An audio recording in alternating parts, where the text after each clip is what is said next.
As you watch this, Vladimir Putin is facing one of the most dangerous decisions of his life, whether or not to mobilize in autumn 2026. He likely hasn't decided yet, and his choice may impact European security for years to come. But to understand why he is paralyzed, we have to look past the daily war news. We need to ask a broader question. How are big political decisions actually made? Our tech bro culture makes us think that political decisions are an optimization problem. But political decisions aren't like that at all, nor are they like the decisions you make in your everyday life. Today we start broadly with the nature of power and then zoom in and in until we get to Putin's particular mobilization dilemma in autumn 2026. Now, what's going on when a leader like Putin makes a decision about mobilization? Here is the tech bro answer, which is an infantile answer, and it's also an answer you find in some scientistic international relations departments in the United States. It's an optimization answer that looks like this. Putin has a pre-given end. Putin surveys the available means to get the end realized. Putin calculates which means will most effectively get him there. Putin acts. The pre-given end might be win the Ukraine war, and mobilization that becomes an instrumental question. Will mobilizing X number of men increase my probability of winning enough to justify the costs? And looking at this, you might be torn, because on the one hand it kind of looks persuasive, but on the other hand it's clearly sort of trivially abstract and unrealistic. And in reality, it's actually completely crazy, right? 99.9% of professional philosophers would reject that answer. And actually, that kind of answer is incapable of explaining why Ricky crosses the road to buy a loaf of bread. And the reason for that is it thinks of our minds like computers. And that kind of computational theory of mind is not just very bad at giving us understanding that we need in the theory of action to make sense of intention, deliberation, responsible action, blah, blah, blah, blah, blah, all of that stuff. It also is rubbish at explaining how politics goes on. And to understand that properly, we're going to wheel in two really big guns from the history of the West, which is Thucydides and Machiavelli. So Thucydides would say, this is actually the picture you need beyond this computational nonsense. First, you get a leader's motives, which in Putin's case would be a sort of ill-assorted forest of things that spurs him on to act the way he does in the world. So that'll contain things like wanting power, wanting to go down in history, wanting revenge, wanting to save Ukraine, wanting to destroy Ukraine, wanting recognition from other world leaders, including from Trump, by the way, thirst for ever greater power, fear of mortality, fear of losing power, sexual frustration, and so on. Now, that's the first part of the picture Thucydides needs us to put in place. The second part of the Thucydidean picture is this: the reflective understanding by the leader of what the leader thinks they're up to. So in Putin's case, it'll be, I'm endangering Russia in the short term to save it in the long term. I am doing what I want because I'm special. I'm reuniting Russia and Ukraine as a single people. I'm ejecting NATO from Eastern Europe, where it does not belong. And above all, I'm securing my stay in power until my last days, and I'm securing the transit of power from my generation to the next, and so on. And by the way, that transit of power thought was very central in Putin starting the full-scale war in 2022.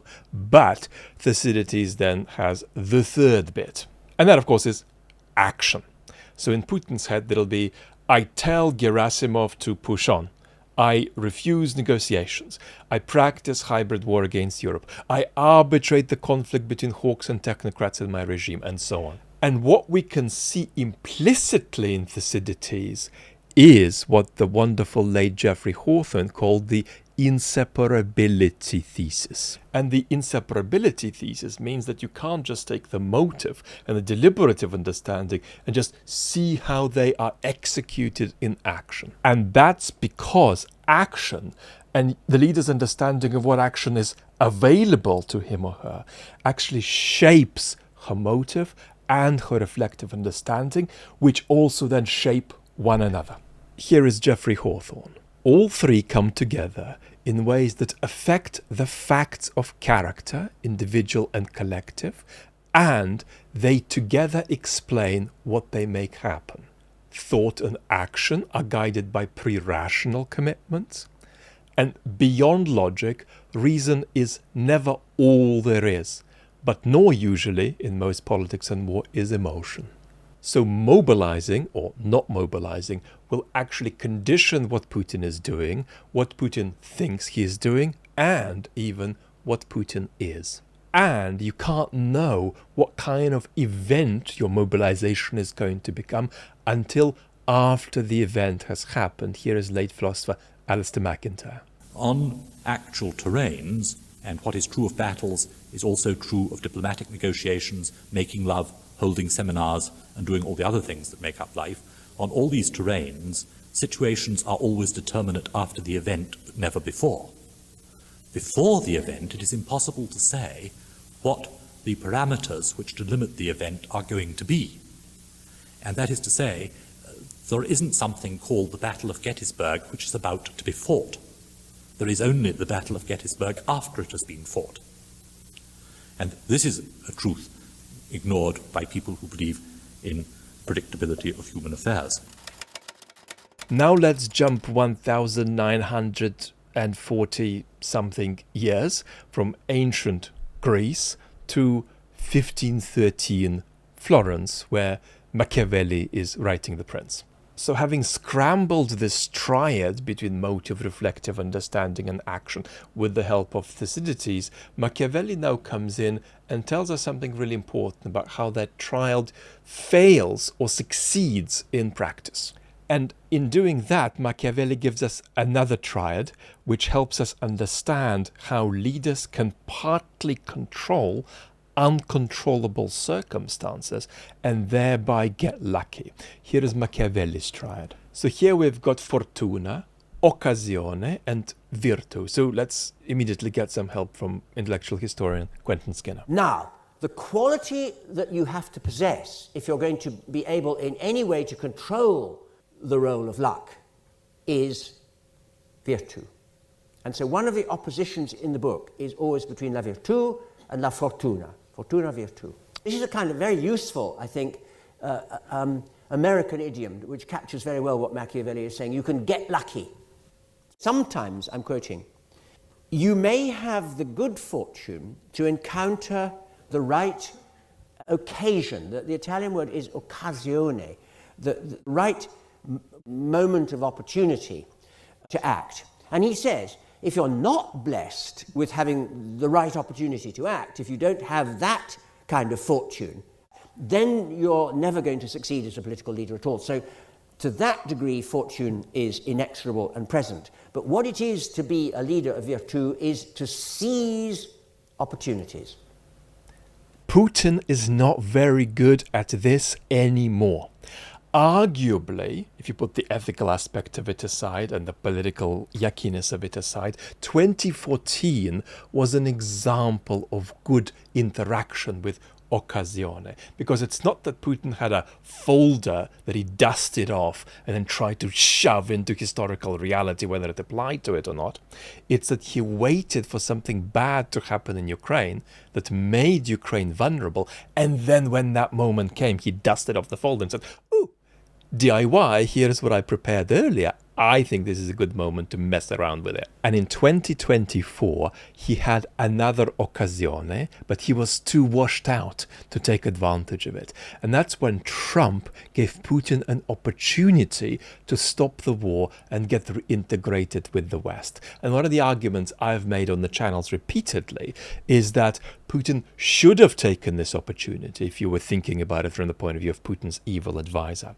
But he simply didn't have the political quality, the political sort of blood running through his veins to properly take advantage of it. Because if he did take the least unfavorable deal that Trump could get Ukraine to make with Putin, then he could have used the consequent reintegration with the West as a way to undermine democracy in the United States, in Canada, in France, in the UK, in Germany further, and thereby get closer toward his strategic goals toward us in the West. But instead, he just waited and lost the occasion, and where he is left now is with this very big mobilization decision in autumn 2026, to which we now turn. Now, President Zelensky has on several occasions said Russia is about to mobilize, and so far he's been wrong. But he has been speaking about the autumn 2026 mobilization with a little bit more concreteness and more confidence. It doesn't mean it will happen, but I think there is some significance to this. Була доповідь Гурмо Олега Іващенка про підготовку російської мобілізації. Все підтверджується внутрішніми російськими документами. Вони їх готують на осінь. Moreover, the no longer anonymous Telegram channel Vichikagupu, which people turn to for plausible rumors, recently shared this post, which it's worth our time to translate together. There is an instruction to gather 800,000 people by the end of the year. A major campaign is underway to attract new contract soldiers using administrative resources. However, it's also obvious to everyone that all of these measures will not be enough to gather 800,000 people. That leaves only those in the reserves. There is an instruction not to take any public steps in this direction before the elections, and even after the elections, no mobilization will be officially announced. The word is prohibited. But lists of potential participants in the war are already being compiled. Those who end up on these lists are immediately prevented under various pretexts from being issued foreign passports. After the elections, if it becomes clear that they cannot recruit the required number, they'll start working through these lists. For Russia, the number is not particularly large, so they hope they can carry all of this out without provoking major public discontent. The source claims that the military police, which have recently been substantially strengthened, will be used to work through these lists, apparently acting on behalf of the military recruitment officers. Now, this could be a relaying of accurate information, this could be bullshit, but either way, it tells us something useful about Putin's concerns about what can go wrong and what can go right during a mobilization process. There are two directions in which Putin can get lucky. First of all, the mobilization can prove disproportionately militarily effective relative to what experts expect. But secondly, it can come off with disproportionately little social backlash, something Putin hopes for and wants to engineer. Now, it's very important to understand, in a way that nobody quite still fully understands, that Russian society is still in deep shock about the partial mobilization from autumn 2022, when very many people left the country, but also many people relocated and hid themselves within the country. And so Putin will want to act as pointillistically as possible, to make the mobilization as imperceptible and as diffused across the country as possible. Now, Putin knows very well the difference between contract soldiers and folks who are more forcibly mobilized. Because most of the Russian population don't see contract soldiers as engaging in a political act at all, because they think that there is an authority that happens to run this territory that they all live on, and that some people make a business deal with it, which can either go wrong or go right for them, but it remains a business deal that just doesn't raise any political questions. But it's different with the more overtly forced mobilization, because that doesn't feel like a business deal, it feels like a misfortune, like being struck by lightning or being caught up in a flood, something you want to try to prevent. It's still not going to feel like it's your state coming to make you fight for it right or wrong, because it's not quite your state, it's just an authority that happens to run the territory you live on. But nevertheless, there is a political dimension here, because this authority is coming for you. That's a great misfortune, and if you can resist it, you should. You can make a cordon around your family, yourself, your community, and just try to keep this authority away from grabbing you. And Putin will want to diffuse this as much as possible.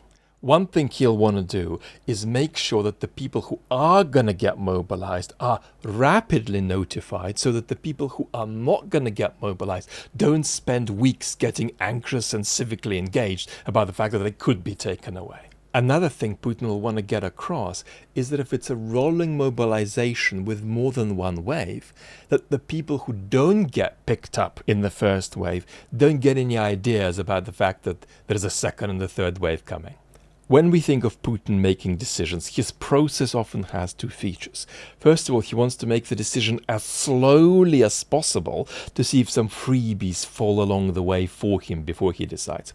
And secondly, if there is a conflict within his elites about what he should decide, he doesn't want to extremely take either of the two sides. The last moment bit of his decision-making means that even if there is a mobilization decision that has been settled on, Putin may well reserve the right to reverse the decision in the coming weeks. And the not wanting to take extreme sides bit of Putin's decision-making means that he will not want to fully step into the solution that the technocrats want him to take or the solution that the hawks want him to take. And now for something really important, because we've got to begin actually reversing what we have just been saying. As Putin is prosecuting a regime security war, this is not just a case of his elites clashing about the decision he should make and then him going on to make it. It's that making the decision about mobilization is itself a way of keeping his elites in check. So don't underestimate how much the mobilization decision is a decision not just about Ukraine and the war. To a good extent, it's a decision about managing elite conflict and transit politics. How do I stay safely in power till the end? How do we go about passing this thing that we've sort of got in our hands from us to the children of the people who now run the country, to the next generation? Putin is not in love with this necessity because he loves being immortal, but he knows he can't be in the end. And so he yields to this necessity. And he also understands that his elites, seeing him engage constructively with the question of how all of this wealth and power is going to be passed on to the next generation within the elite, he knows that them seeing him do that is a way of stabilizing his own power till the end. And here we get back to Machiavelli, because Machiavelli insists endlessly on the importance of mantenere lo Stato, maintaining the state. And for Putin, mantenere lo Stato means understanding there is a leader whose stability depends on him being an effective referee of inter-elite conflict. And here we've got to keep two things in mind. On the one hand, for Putin, NATO and Ukraine are spaces into which he wants to propel himself as a way of elevating Russia from the back row to the front row of nations, according to his vision of Russia's mystical place in history. But then there is a second bit that's even more important. And that's that NATO and Ukraine are semi-real objects, props, on which Putin depends for the stabilization of his power domestically. He uses them as means of quelling and arbitrating intra-elite conflict, and he also knows that all non-catastrophic scenarios for the transit of power when Putin gets to the end of his rule are dependent on escalation or war, and this kind of interaction with these props abroad that keep his power at home stable. So the point of setting fire to somebody else's castle can sometimes be that that is the best way of keeping the politics in your castle intact. Now, we in the West hope that Putin is wrong, and whatever he decides, we'll be here to analyze it. Meanwhile, to understand how not just the Russian people, but people generally in this age of depoliticization relate to their government's big political decisions, watch this video next.